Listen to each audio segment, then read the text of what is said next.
Révérend Père Jean Akiki, président du Centre de recherche, chers professeurs, chers étudiants, chers collègues ici sur la tribune.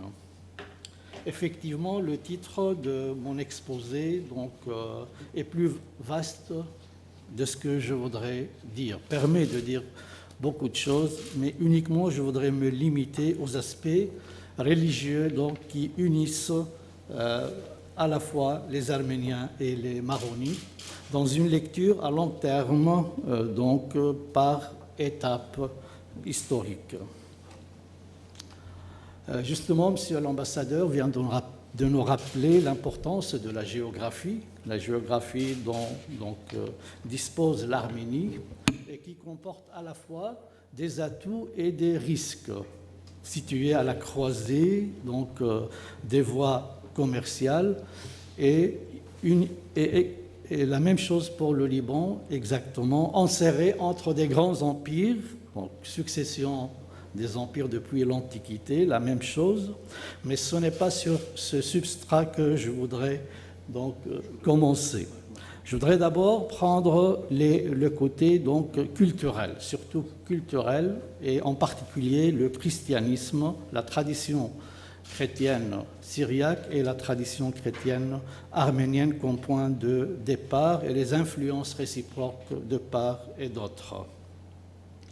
Donc ce qui unit d'abord, c'est vraiment ce côté, si vous voulez, ces affinités antiochiennes qui vont se remarquer d'une part et de l'autre. À partir d'Édesse, le christianisme va atteindre l'Arménie et le premier roi chrétien, c'est le roi Abgar le Noir au début du IIIe siècle. Donc l'Arménie est touchée d'abord par, si vous voulez, des missionnaires partant d'Antioche. Voilà. Et c'est autre chose pour le roi Tiridate III, qui fut le premier à l'origine du royaume chrétien et de l'Arménie. Il faut surtout penser qu'avant l'invention de l'alphabet arménien par le moine Mesrop, c'est l'alphabet syriaque minoritairement qui va surtout marquer et inspirer le monde arménien. Bien sûr, l'alphabet grec aura une influence beaucoup plus grande sur la liturgie, notamment pour l'Arménie sous influence persane. Donc la Bible et la liturgie seront lues d'abord dans cette langue-là. Voilà. Et ce qui est valable pour l'Arménie est valable pour tout le peuple qui n'avait pas l'alphabet et qu'on nomme en général le peuple en dehors de l'Empire romain. Voilà. Donc la règle générale, c'est l'alphabet qui commence vraiment, la création de l'alphabet qui commence le processus de christianisation et c'est valable également pour l'Arménie. Donc du 5e au 11e siècle, on observe une influence culturelle syriaque dans le sud de l'Arménie, la région de Sassoun, où le culte de Saint Marota se développe. Puis, il y a Saint Jacques de Nizip, un syriaque, élu comme évêque de Nizip au début du VIe siècle, assiste en cette qualité au concile. Voilà, et il est particulièrement vénéré par les églises de tradition syriaque et par l'église arménienne. Donc, du point de vue hagiographie, saint, il y a également une rencontre entre la tradition syriaque et la tradition syriaque que les maronites réclament et la tradition, bien sûr, arménienne. On commence par avoir vraiment une certaine similitude, mais cette fois-ci au niveau de la structure de l'organisation du peuple à partir de la période des Francs. À partir de la période des Francs, on voit, et c'est à partir de ce moment-là qu'on va avoir, surtout pour les Maronites, plus de documents, plus de sources, et on voit vraiment une certaine constitution de ce peuple-là, Donc on connaît déjà la géographie précisément au Mont-Liban, on connaît le nombre plus ou moins, un nombre approximatif, 40 000, donc voilà. On connaît également certaines qualités de ce peuple-là, et ce sera la même chose également, bien sûr, si on veut comparer maintenant les Arméniens en Cilicie, c'est plus d'1 million, et eux également vont avoir une structure pareille aux Maronites. C'est-à-dire on va vraiment un peuple organisé avec une structure, voilà, là, et qui vont entrer dans le système donc, des Francs, dans le système étatique, dans le système politique que les Francs vont imposer à nos régions. Ils vont entrer surtout dans l'administration comme fonctionnaires d'un côté comme de l'autre. On aura donc des barons du côté arménien qui occupent vraiment le haut rang dans l'échelle sociale, militaire et tout. Et pour le maronite, donc, une position plus modeste avec les muqaddam. Donc voilà, avec les muqaddam qui ont également donc, des fonctions dans l'administration générale. Et c'est à partir de ce moment-là, bien sûr, qu'à partir de l'époque des Francs, que les Maronites vont avoir l'occasion de se rallier définitivement à Rome. Je ne veux pas discuter l'affaire, donc voilà.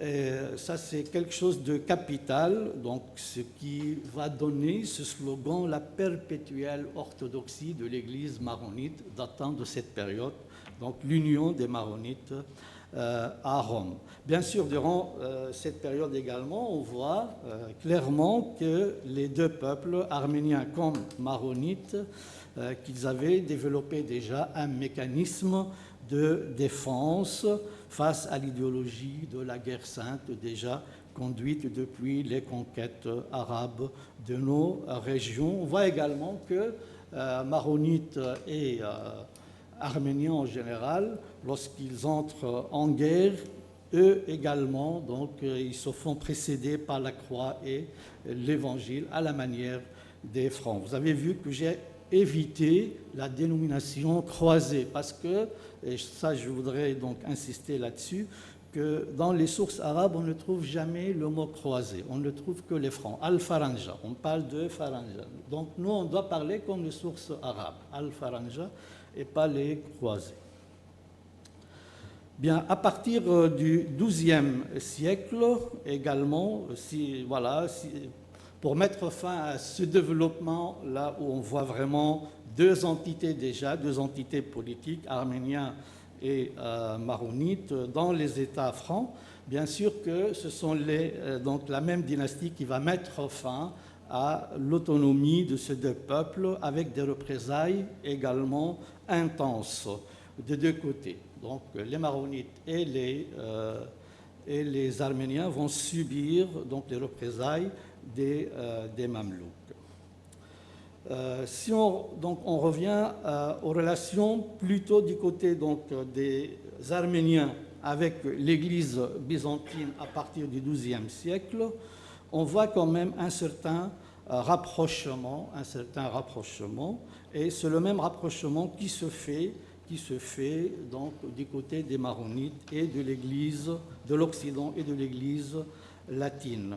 Et on voit donc les Arméniens et les Maronites à la fois invités à assister au concile de Latran en 1215.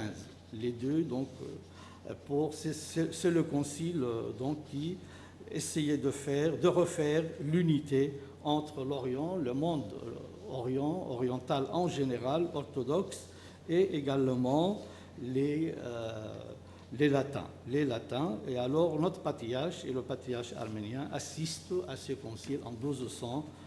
C'est une première qu'un patriarche donc, visite Rome et l'occasion de visiter Rome. Et en même temps, on assiste à une intense activité culturelle, c'est-à-dire de production de part et d'autre, beaucoup d'écrits.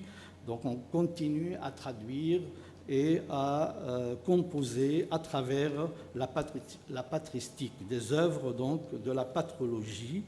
Et du côté des Maronites, on voit également qu'il y a quand même une certaine production littéraire, notamment des florilèges patristiques. Notamment, on pense aux 10 chapitres de Thomas de Kfartab. Voilà.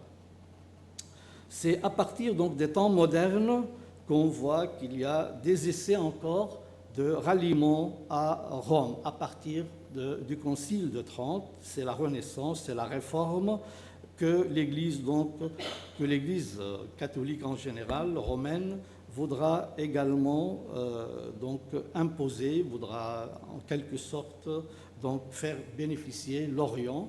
Et c'est à ce moment-là qu'il y aura la fondation du Collège maronite de Rome, donc qui va certainement rajeunir l'Église maronite.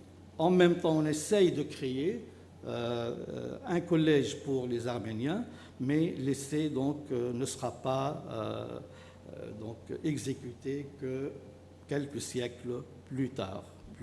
Mais quand même, à partir de ce siècle, des temps modernes, on pourra, si vous voulez, un peu comparer mieux au moins deux figures représentatives de deux peuples. Il y a le patriarche Douaïhi, d'un côté, qui va doter l'Église maronite de pas mal d'œuvres, et également renouveler la liturgie surtout, et renouveler la pensée. Et d'un autre côté, il y aura les méritaristes qui vont s'établir donc sous la protection de la République de Venise, dans une île appelée San Lazzaro delle Armeni, voilà, et qui vont entrer en communion avec Rome pendant ce temps-là. Voilà. De toute façon, durant le XVIIe, XVIIIe siècle, et même XIXe siècle, un long dossier s'ouvre, un long dossier de relations entre Arméniens et Maronites s'ouvre. Le père Jean a fait allusion tantôt à l'institution de la vie religieuse à partir de Zhaya, mais bien avant, il faut parler de la fondation du patriarcat arménien catholique à Bzomar. Voilà, c'est donc cette fondation du patriarcat qui va donc de plus en plus resserrer les liens entre les Maronites et les Arméniens. Et bien sûr, viendra après l'institution de la vie religieuse, où le premier moine s'initie donc dans notre ordre à Zhaya. Ils prennent même le nom de notre ordre, l'ordre de Saint-Antoine. Et bien sûr, à ce moment-là, les Arméniens catholiques profitent des fondations pieuses cédées surtout par la famille Khazen. Voilà, donc si on parle de Kraïm, de Bzomar et même de Saint-Antoine de Rochebau, ce sont des fondations pieuses données par la famille Khazen, qui était le seigneur de la région à ce moment-là. Si on avance un peu plus dans l'histoire, vers l'émirat, on trouve que les Arméniens sont vraiment là.